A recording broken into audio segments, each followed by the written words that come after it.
The whole world has let Gaza down. The whole world has let innocent people starve to death.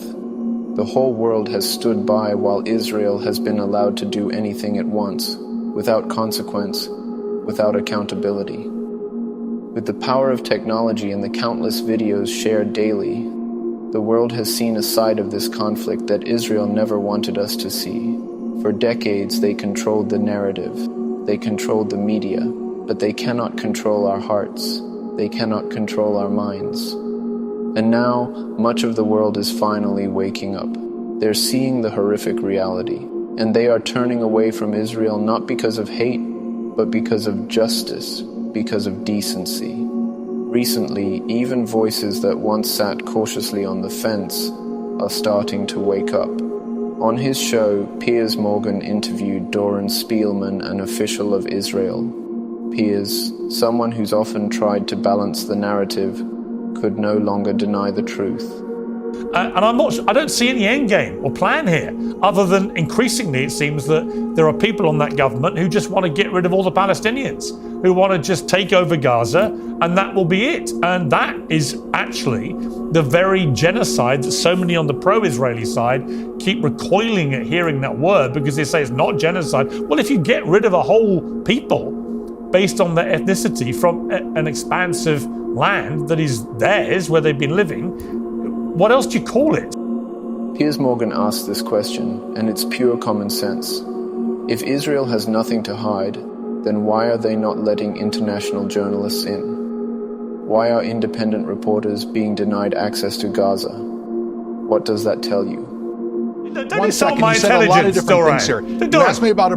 Don't insult my You're intelligence. asking me questions while I'm speaking. Don't insult my intelligence. Israel is not banning international media I'm just trying out to of provide an concern answer, for Piers. our I don't feel like safety. I have an opportunity You're to actually not answer banning you. us out of concern for our safety. You're banning us because you don't want the international media to witness what you're doing on the ground for reasons that I don't know. But the best way to remove any suspicion about what you're doing is to let the international media in. They will make their own risk assessment. It will be down to their security teams, as it is in any war zone. But the idea that somehow Gaza should be the only war zone in the world where you don't let international journalists go and operate and do their job, and you can do that, Israel, because you basically control all the access to Gaza, I'm afraid is for the birds. You should just let the media in. Then everything you're saying can be verified as true or untrue. And the fact that Israel won't allow it is sticking in my gullet. And when it's pretended to be out of some quaint concern for my personal safety, I'm afraid it's laughable. Because when the truth is on your side, you welcome cameras, you welcome scrutiny.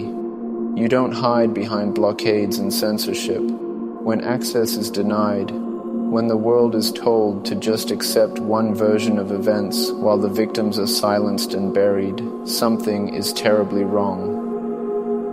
The situation in Gaza is no longer something we can debate as if it's a matter of opinion. It is now, undeniably, a matter of humanity.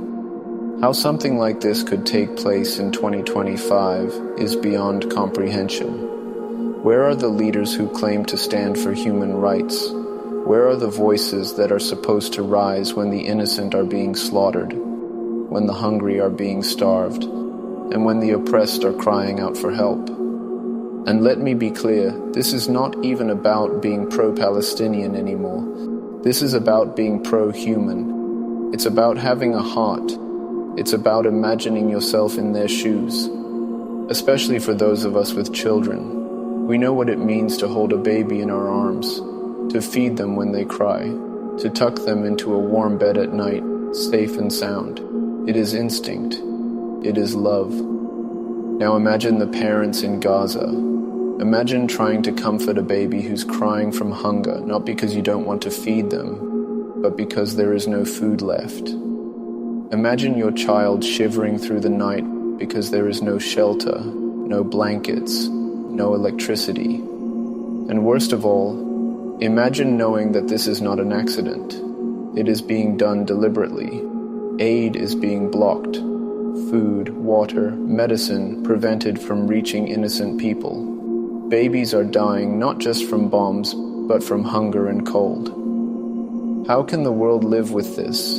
How can we, day after day, hear leaders say things like, Israel has gone too far, and yet nothing is done. Just words, no consequences, no action. And every day the death toll rises, the silence grows louder, and the children of Gaza fade away, unseen, unheard, unloved by the world that should have stood for them. We must demand an immediate and total ceasefire. Humanitarian aid must flow freely, without restrictions, without excuses.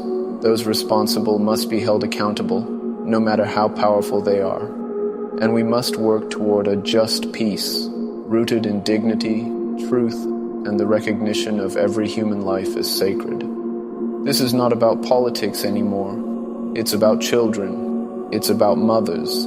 It's about the very core of our humanity. And so, we say, may Allah feed the hungry, shelter the homeless, heal their wounds, and protect the innocent children